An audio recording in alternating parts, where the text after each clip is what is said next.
Vaishali Dhande, consultant neurosurgeon.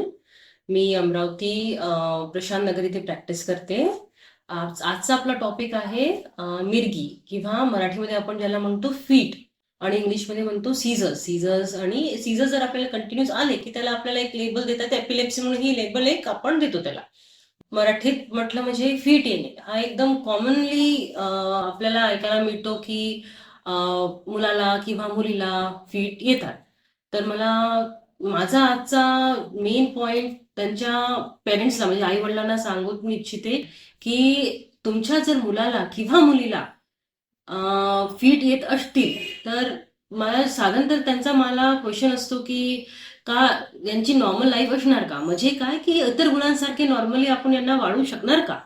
तर मला हे सांगायचं इथे की जर तुमच्या मुलाला किंवा मुलीला लहान वयामध्ये फीट आलेली आहे तर यांना तुम्ही नॉर्मल मुलांसारखंच ट्रीट करावं. यांना वेगळं काही ट्रीटमेंट देऊ नका. त्यांना उगाच हे करू नका. त्यांना म्हणजे काय म्हणायचंय मला की त्यांना एक वेगळं ट्रीटमेंट द्यायची काही गरज नाही. त्यांचं एज्युकेशन, त्यांचं खाणपान, त्यांचं खेळणं याच्यावर रोक लावू नका. त्यांना भरपूर खेळू द्या, भरपूर अभ्यास करू द्या, आणि परत जे त्यांना ऍक्टिव्हिटी आयुष्यात जे पण त्यांना करायचं असेल ते इतर नॉर्मल मुलांसारखंच त्यांना करू द्या. यांच्या मिरगीमध्ये त्यांना फक्त एकच तुम्हाला त्यांना त्यांच्यामध्ये पाळायचं आहे. त्यांच्यामध्ये त्यांना तुम्हाला नियमित औषध द्यायचे.